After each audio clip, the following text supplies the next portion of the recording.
오스왈드 챔버스라는 사람이 쓴 주님은 나의 최고봉이라는 유명한 묵상집이 있습니다. 이 오스왈드 챔버스 목사는 1874년 영국 태생 목사인데요. 10대 시절 찰스 스펄전의 설교를 듣고 회심하여서 목사가 된 후에 영국 런던에 성경훈련대학을 설립하고 거기서 많은 학생들을 가르치다가 1차 세계대전 당시에 이집트 자이툰에서 호주와 뉴질랜드 군대의 군목으로 목회사역을 하다가 맹장이 터져서 수술받은 후에 소천했다고 합니다. 그가 소천할 때 나이가 43세, 젊은 나이에 세상을 떠났습니다. 그런데 그가 남긴 이 책, 주님은 나의 최고봉이라는 이 책은 미국 기독교 역사상 60년 동안 베스트셀러인 엄청난 책입니다. 많은 그리스도인에게 깊은 신앙의 묵상으로 도전을 준 이 책을 우리 성도님들도 한번 읽어보시기 바랍니다. 묵상이요, 한 구절 한 구절마다 매일 하루에 하나씩 한 페이지씩 할 수 있도록 되어 있는 묵상집입니다. 아주 짧지만 그 말씀에 대한 깊은 묵상을 가지고 솔직한 신앙의 고백들을 써놓은 좋은 도전의 묵상집입니다. 오늘 말씀은 이 묵상집을 제가 읽다가 묵상하다가 이 말씀을 함께 나누면 좋겠다라는 생각으로 이 말씀을 펴들었습니다. 오스왈드 챔버스 목사는 이렇게 질문을 던집니다. 하나님께 순종하려고 하면 우리에게도 희생이 요구되지만 동시에 다른 사람도 우리 때문에 희생을 치르게 됩니다. 이렇게 이야기합니다. 내가 하나님을 사랑하는 마음으로 순종하는 것, 이건 나의 기쁨이죠. 그리고 그것으로 인해 내가 희생하는 것 또한 얼마든지 내가 각오한 일이기 때문에 그건 슬픔이 아니라 오히려 기쁨이 되고 활력이 됩니다. 그런데 내가 억지로 나로 인해서 누군가에게 내가 결단하고 순종한 것 때문에 그에게 피해가, 희생이 끼쳐지게 된다면 이것에 대해서는 옳다, 좋다라고 말할 수 있는가라는 질문을 우리가 던지게 되죠. 내가 억지로 그에게 희생을 강요할 수 있는 게 아니라 자연스럽게 사회적 연결 때문에 나타날 수밖에 없는 나비 효과 같은 일이죠. 그럴 때 신앙인인 나는 이것을 어떻게 받아들여야 옳을까요? 내 순종으로 그에게 희생을 강요할 수 없으니 나의 순종도 포기하는 게 옳을까요? 그렇다면 남에게 전혀 영향을 미치지 않는 선에서만 내가 하나님께 순종하겠다라고 한다면 우리가 순종할 수 있는 분야는 내 인생에 몇 퍼센트 정도 가능할까요? 그리고 그걸 하나님은 원하실까요? 한번 고민해 보십시오. 여러분, 우리는 남에게 수고를 강요할 권리는 없습니다. 그러나 강요가 아니더라도 어쩔 수 없이 함께 공동체 안에 있으면 함께 감내해야 하는 여러 요소들은 분명히 있습니다.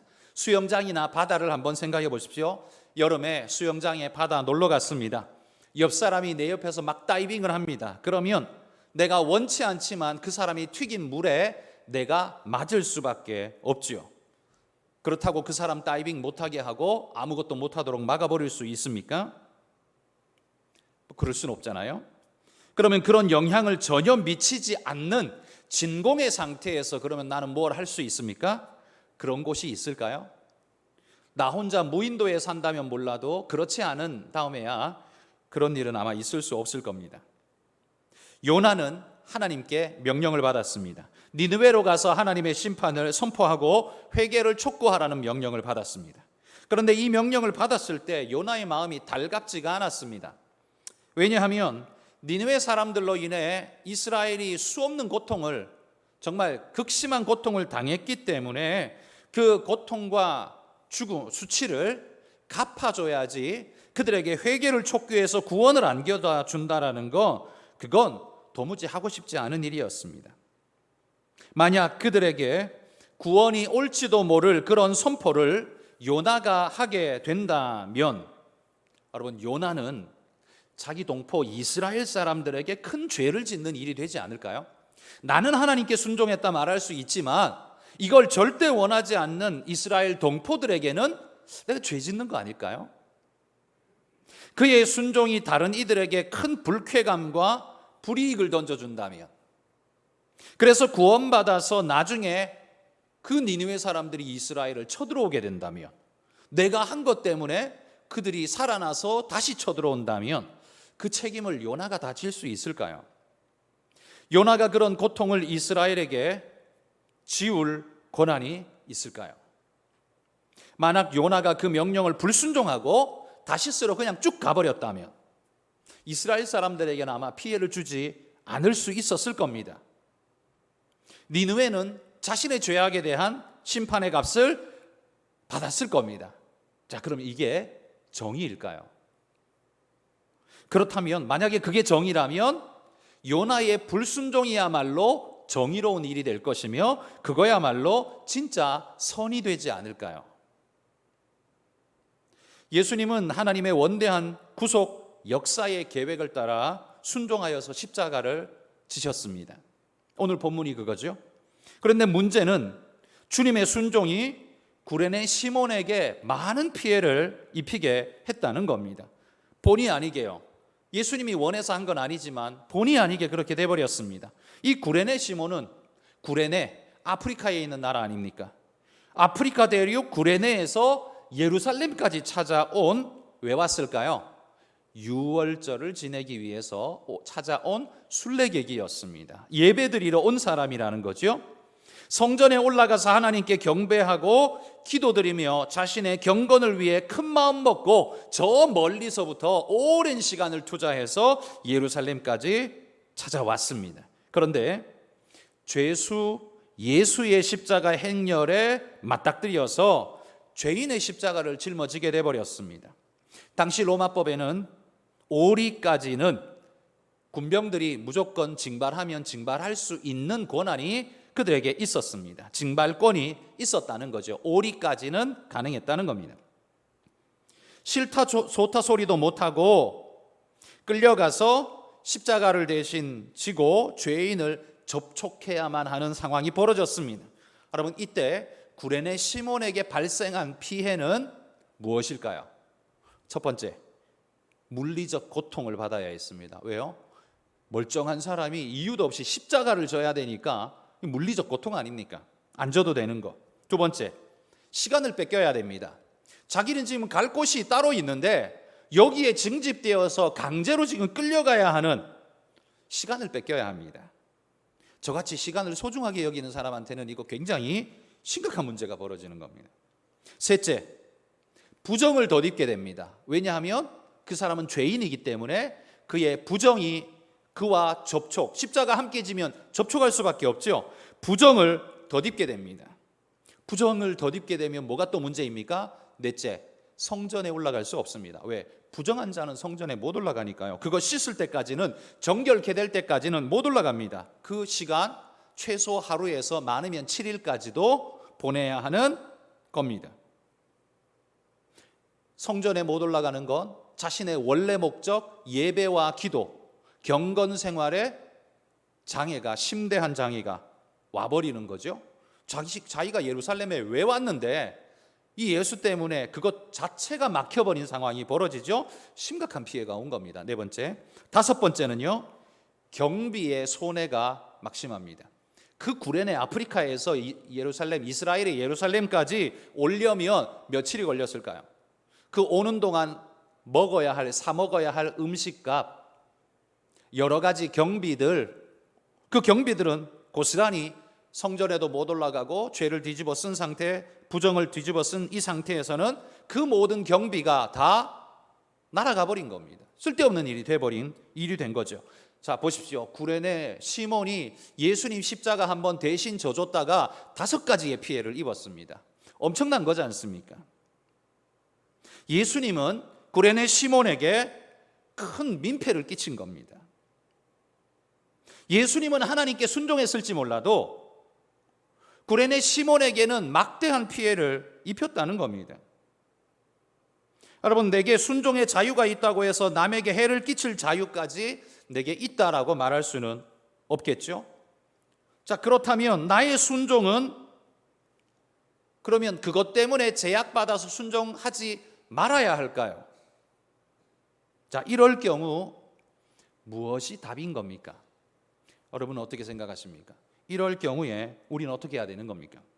이런 5가지의 피해를 입히면서까지 나는 그걸 해야 하는 겁니까? 하는 것이 선입니까? 하지 않는 것이 선입니까? 하는 것이 정의입니까? 하지 않는 것이 정의입니까?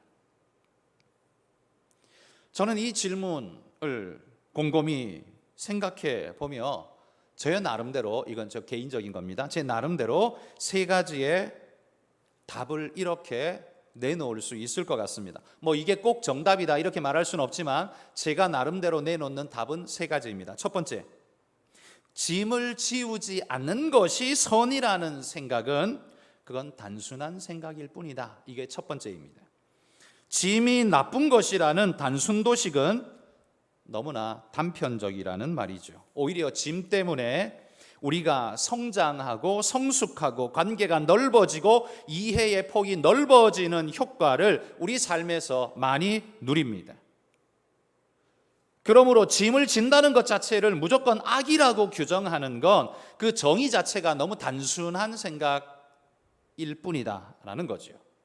여러분, 예전에, 이게 몇 년 전인지 모르겠는데 벌써 수년 전에, 아주 오래전에 추운 겨울날에 한 여자 행인이 노숙자, 구걸하는 노숙자를 보고 불쌍히 여겨서 자신의 목도리를 벗어서 그에게 목도리를 씌워주고 떠났던, 그것이 뉴스거리가 된 적이 있습니다. 그게 사진에 찍히고 영상에 잡혀서 소개된 적이 있죠. 그래서 그 여인이 누군지 모르지만 뉴스에는 그 여인을 목도리 천사라고 불렀습니다. 기억나십니까?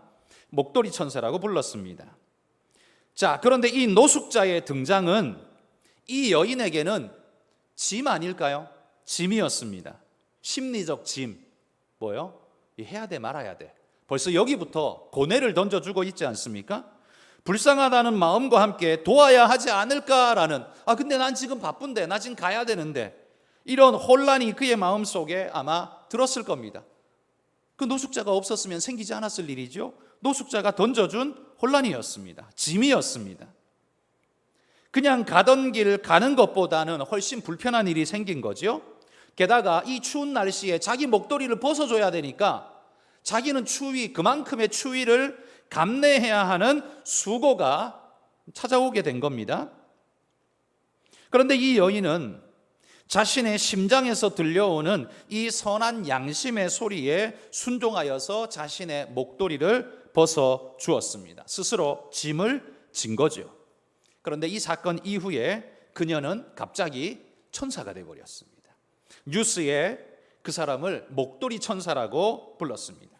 그 여인은 그 순간 일어나는 양심의 요청에 순종했고 그로 인해서 자유함을 누렸습니다. 목도리를 벗어주어서 추위를 좀 더 느껴야만 하는, 자기에게 재산의 일부를 떼어줘야 하는 아픔을 겪었을지 모르지만, 짐을 졌을지 모르지만 오히려 심령 속에서는 자유함을 느끼고 기쁨을 누리는 축복을 얻었다는 거죠.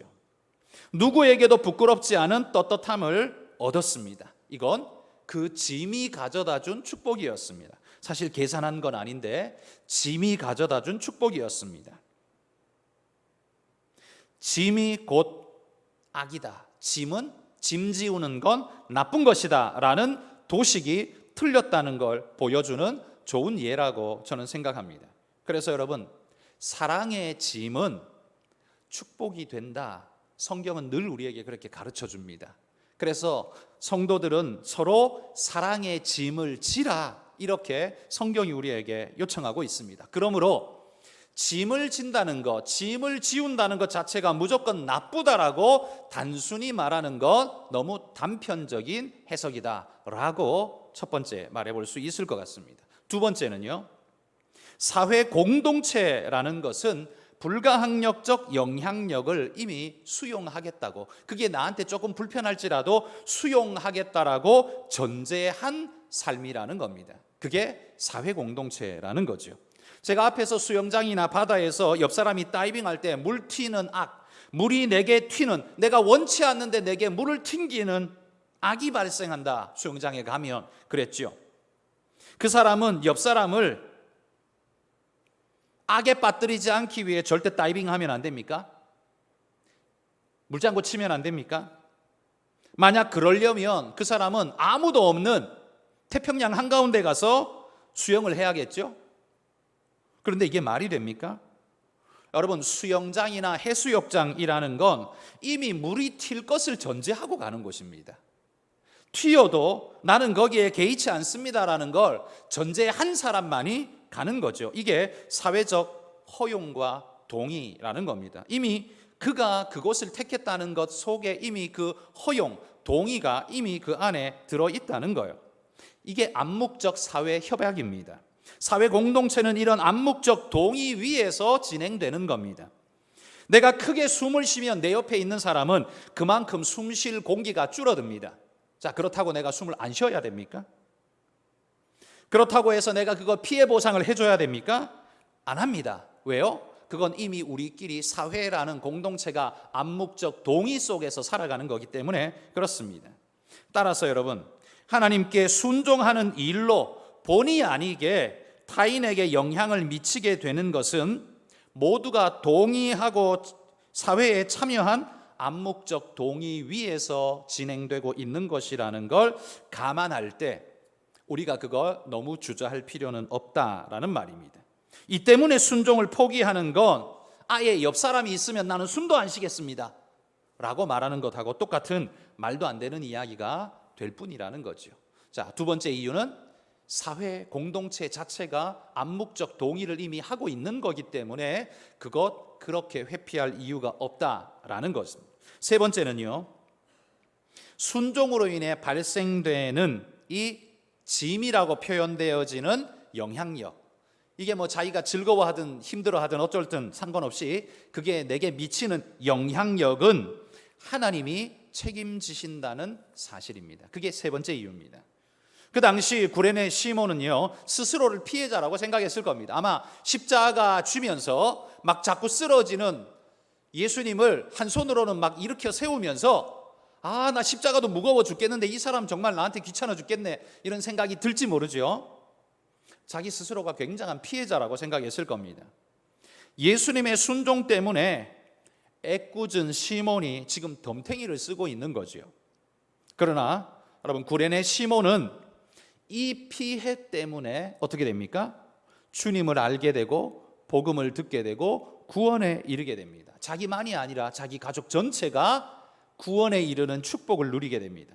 바울은 로마서에서 믿음의 형제들을 쭉 언급하면서 이렇게 언급합니다. 주 안에서 택하심을 입은 루포와 그의 어머니에게 문안하라. 그의 어머니는 곧 내 어머니니라. 이 루포의 어머니, 그는 누굽니까? 구레네 시몬의 부인 아닙니까? 루포가 바로 구레네 시몬의 아들이었습니다. 그러니까 구레네 시몬이 예수님 때문에 많은 희생을 한 것 같지만 이 일로 인해서 하나님께서 그에게 큰 갚으심을 주셨다는 거예요. 그가 그 당시에는 큰 피해다라고 그렇게 괴로워했을지 모르지만 하나님이 그걸 흘려보지 않으셨다는 거예요. 하나님이 나중에 은혜로 더 큰 축복으로 갚아주셨다는 겁니다. 믿음을 선물로 주셨고 가족 전체가 하나님의 영광을 위해 쓰임받는 축복의 가문이 되게 하셨고 구원을 선물로 받게 된 겁니다. 게다가 많은 이들 앞에 존귀한 이름을 얻었어요. 사도 바울이 이름을 거명하면서까지 알아주라고 말하는 그런 놀라운 사람이 가문이 되었다는 거예요. 이 모든 것이 구레네 시몬이 주님을 만났기 때문에 주어진 선물이었습니다. 하나님이 갚아주신 선물이란 말이에요. 구레네 시몬 입장에서 현실적으로 보자면 정말 많은 피해와 손해를 입은 일이지만 그렇게 보이지만 하나님께서 곱절로 갚아주셨습니다. 사실 뭐 그게 8곱절 10곱절이겠습니까? 그게 1000배 만배 1000만배의 값이죠. 그는 약간 손해를 받지만 하나님은 엄청난 축복을 그에게 주셨다는 말이에요. 여러분, 우리의 순종이 남에게 본의 아니게 피해를 끼칠 수 있습니다. 그렇더라도 하나님을 향한 여러분 선한 마음을 여러분 포기하지 마시기를 바랍니다. 악의적이고 악한 일이야 여러분 당연히 우리가 멈춰야 합니다. 악한 일은 당연히 멈춰야 해요. 그러나 선하고 올바른 하나님의 명령에는요 희생의 영향이 따른다 할지라도 감내하면서 믿음의 길을 가셔야 합니다. 그것 때문에 여러분이 욕을 좀 먹는다면 욕을 좀 먹으십시오. 내가 욕을 먹는다는 건 상대방이 그것 때문에 불쾌해하거나 피해를 조금이지만 입었다는 소리 아닙니까? 그거 감내하면서 가셔야 한다는 겁니다. 그게 짐처럼 보이지만 그 짐은 그냥 짐이 아니라, 무거운 짐이 아니라 구원이 될 것이고 구원의 짐이 될 것이고, 또한 사회의 암묵적 동의 위에서 행해진 일이기 때문에 그렇게까지 도피해야 할 일은 아니라는 것이며, 가장 중요한 것, 하나님이 갚으실 거라는 겁니다. 지금 당신이 10만큼 손해본다고 생각할지 모르지만 하나님이 당신에게 1000만배로 갚으실 겁니다. 이게 하나님이 우리에게 주시는 약속의 말씀이죠. 여러분, 우리는 이 사회 속의 모든 걸 다 책임지려고 해서는 안 됩니다. 그럴 능력도 없고요. 그 책임지는 건 하나님의 소관이지 우리의 소관이 아닙니다. 하나님이 우리에게 그걸 시키실 때 주변의 영향력 다 책임지고 난 다음에 그 일 해라, 하나님이 그렇게 말하는 게 아닙니다. 나머지 영향은 내가 책임질 테니까 너는 그거 해라, 그게 하나님의 명령이죠. 그러기에 여러분, 우리가 순종한다고 할 때 그 순종은 혹여라도 다른 사람에게 약간의 피해가 끼쳐질지 모릅니다. 미안하죠. 그 사람은 애꿎게 피해를 좀 입을 수 있으니 미안한 마음이지만 그래도 가야 합니다. 왜? 하나님이 갚아주실 것이기 때문입니다. 그리고 그것이 악이 아니라 하나님이 반드시 선으로 바꿔내실 것, 그런 하나님이 우리의 하나님이고 내게 명령하신 하나님이라는 걸 우리가 믿기 때문에 우리는 그 길을 갈 수 있다는 겁니다. 여러분, 우리가 하나님 말씀에 왜 순종해야 하는지, 어떻게 순종해야 하는지, 여러분, 우리가 말씀을 묵상하면서 하나님이 내게 명령하시는 그것에 내가 오롯이 순종하겠습니다, 여러분, 그런 결단을 오늘 가지고 이 밤에 하나님 앞에 함께 기도하며 나갔으면 좋겠습니다. 우리가 세상 모든 것 피해주지 않고 욕먹지 않는 교회가 돼야겠다, 그래서 그냥 남들에게 조금이라도 피해가 가는 일은 안 하려고, 물론 피해가 끼치는 건 좋은 일이 아니지만 어쩔 수 없는 게 있지 않습니까? 아까도 말했지만 내가 옆에서 숨을 크게 들이쉬면 옆에 사람 산소가 줄어드는 건 당연하지만 그건 감내해야 되는 일이라는 말이죠. 우리의 순종이 혹은 어떤 영향력이 좀 미칠 수 있지만 그 영향력은 선한 영향력일 것이며 하나님이 갚으시는 축복의 재료가 될 것입니다. 그러므로 우리는 그 사실을 믿고 하나님 앞에 순종하는 오늘의 우리의 결단을 멈춰서는 안 된다는 말입니다. 주저해서는 안 된다는 말입니다.